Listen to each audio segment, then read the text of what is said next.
একেবারে বৃষ্টির সিজনে আমরা এখানে পেঁপের জমিতে দাঁড়িয়ে রয়েছি।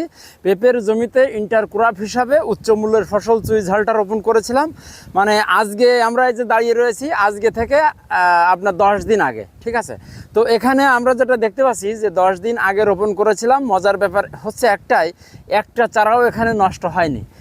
যেহেতু পেঁপে বাগানের আমাদের এখানে বেড করে পেঁপে গাছগুলো রোপণ করা ছিল, আমরা সেই বেডের উপরে কিন্তু এখানে চুই ঝালের চারাগুলো রোপণ করেছিলাম।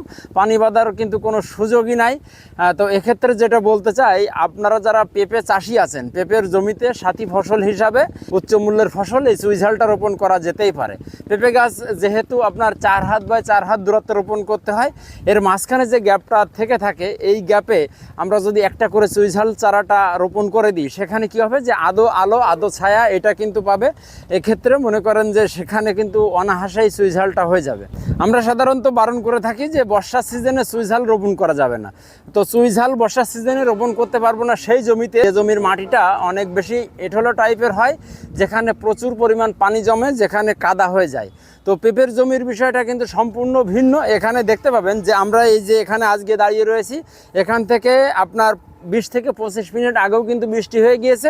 স্যান্ডেল ভাই দিয়েই কিন্তু দাঁড়িয়ে আছি, তার মানে এখানে কোনো কাদা নাই। পেঁপের জমিতে দেখতে পাচ্ছেন যে অসংখ্য কিন্তু ছোট ছোট সাদা রঙের শিকড়। তো এই অতিরিক্ত পরিমাণ শিকড়ের জন্য কি হয়, পেঁপের জমিটা কিন্তু প্রচুর পরিমাণ টান হয়ে থাকে। এক্ষেত্রে চারা নষ্ট হওয়ার কিন্তু কোনো সুযোগ নেই। তো আমরা যদি পেঁপের জমিতে চুই ঝাল চাষাবাদ করতে চাই, এর জন্য উপযুক্ত সময় কিন্তু এই বৃষ্টির সিজন। আর একটা বিষয় আমরা খেয়াল করব যে আমরা অনেক সময় বলে থাকি যে চুই ঝালের চারা রোপণ করতে গেলে আপনাকে মাদা প্রস্তুত করতে হবে। তো মাদা প্রস্তুতের সময় আমরা যে থিওরিটা দিয়ে থাকি সেটা হচ্ছে 1 ফিট বাই 1 ফিট একটা গর্ত খুঁড়তে হবে। খুঁড়ে তার ভিতরে কিছু পরিমাণ সার দিতে হবে। কম্পোস্ট সার মোটামুটি হাফ কেজি কি 1 কেজি পরিমাণ, দানাদার বীজ দিতে হবে 10 গ্রাম, জিপসাম দিতে হবে 10 গ্রাম। এই সারটা ওই 1 ফিট বাই 1 ফিট মানে মাটির নিচেও 1 ফিট হবে, চারি সাইডেও 1 ফিট। যে মাটিটা খুঁড়লেন সেই মাটিটা কিন্তু মাটিটার সাথে সারটা মিশাবেন। এখন আমরা যদি একটু খেয়াল করি তাহলে দেখতে পাবো যে আমি 1 ফিট বাই 1 ফিট গর্ত খুঁড়ে যে মাটিটা উঠবে, ওঠার পর ওই মাটিটা দিয়ে আবার যদি গর্তটা ভরাট করি, তাহলে যেটা দেখতে পাই যে সম্পূর্ণ মাটিটা কিন্তু সেই গর্তের ভিতরে আপনার যায় না, কিছুটা কিন্তু মাটি থেকে যাবে। থাকা মাটি মানেই আমরা ধরে নিই সেই জায়গাটা কিন্তু ফাঁকা জায়গা। তো বৃষ্টির সময় আমরা যদি এরকম মাদা তৈরি করে চুই ঝালের চারা রোপণ করি, তাহলে যেটা হবে যখন বৃষ্টি হবে ওই ফাঁকা জায়গায় কিন্তু পানি জমে থাকবে। আর এই পানি জমে বিষয়টা খানিকটা কিন্তু কলসির মতো হয়ে যাবে, যে বৃষ্টি হলো ওই আপনার যে ছোট ছোট ফাঁকা থেকে গেল সেই ফাঁকা জায়গায় পানি জমে থাকবে।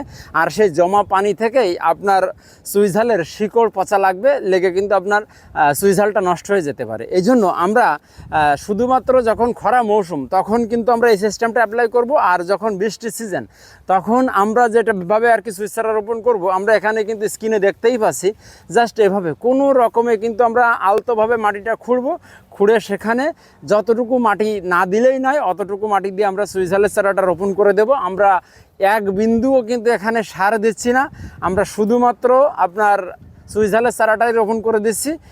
তো এখানে যেহেতু বললাম যে 10 দিন আগে আমরা রোপণ করেছি, দেখতে পাচ্ছেন একটা চারাও কিন্তু নষ্ট হয়নি। তো সঠিক নিয়ম যদি ফলো করে আমরা যে কোনো চাষাবাদে যাই, আমরা অবশ্যই লাভবান হব। আপনার যদি পেঁপে বাগান থেকে থাকে, আপনিও এইরকম আমাদের মতো উচ্চমূল্যের ফসল চুই ঝালটা এই ইন্টারক্রপ হিসাবে পেঁপের জমিতে চাষাবাদ করতে পারেন।